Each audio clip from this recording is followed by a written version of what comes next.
Good Boys is Gene Stubinski's directorial debut starring Jacob Tremblay, Brady Noon, and Keith L. Williams.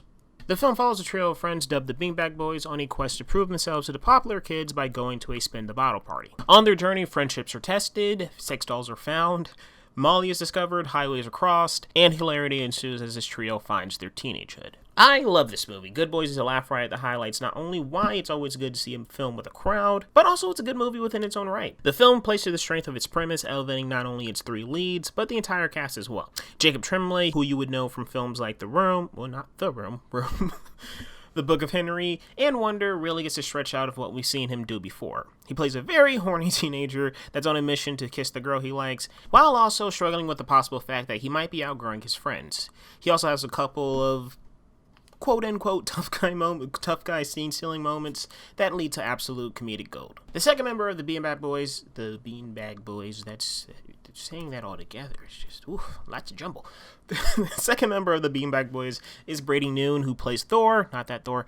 Thor has also succumbed to the tough guy syndrome, but not in defense of his friends, but of himself. He's a 6th grader who wants to sing and chickens out on a dare earlier in the film that makes him a target for some of the popular kids.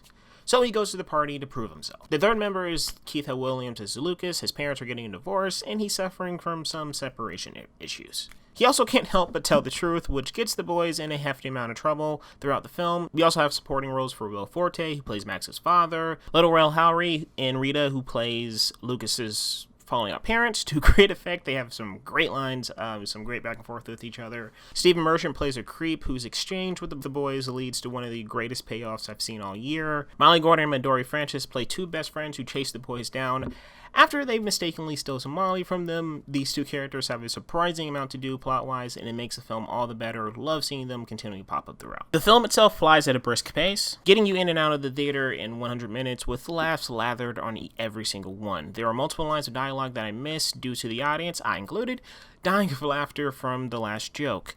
The first 20 minutes of this movie is hit after hit of comedy. Don't worry, the rest of the film is excellent as well, but just from memory, the first 20 minutes were just non-stop with no break in between. Good Boys was not a movie I was expecting to like. While I think Seth Rogen and Evan Goldberg are two of the most versatile filmmakers working today, most of their films just don't do it for me.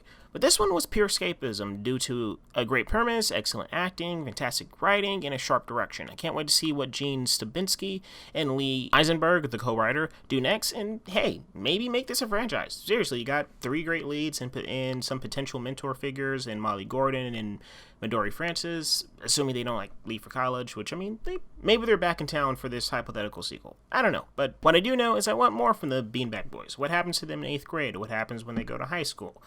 Going back to the first one, let's make a shared universe with Bo Burnham. Good Boys in 8th grade. I think it could work. Or 9th grade. Did she go to 9th grade at the end of that movie? I can't remember. Oh, God. Anyway. Good Boys. Good Boys is good. Seek it out. Do your best to find a big audience to see this with. Pray that there are no assholes in it. And enjoy the night. P.S. This movie acts as a really cool companion piece of Booksmart. Released earlier this year. You should totally check it out. It's really good. It has a lot of the same vibes to it of friendship. It has the raunchy humor. It shares some of the same soundtrack. It even shares some of the same stars. So, unintentionally, it's a really cool companion piece of Booksmart. So, if you ever get a chance, when this movie comes out on Blu-ray and when Booksmart comes out on Blu-ray, definitely do a double feature because these movies really do work in sync with each other while not being the same movie. The characters in the film are 2 different age groups, but somehow it just kind of meshes together in this weird way, unintentionally. So yeah, definitely watch these back to back and see Booksmart. Booksmart is really good. Just go see that movie, guys. It's so good.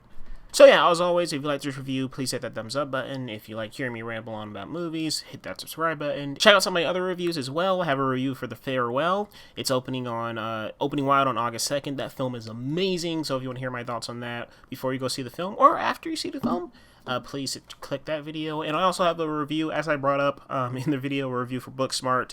If you want to check out that review as well. And as always, I'll catch you guys next time.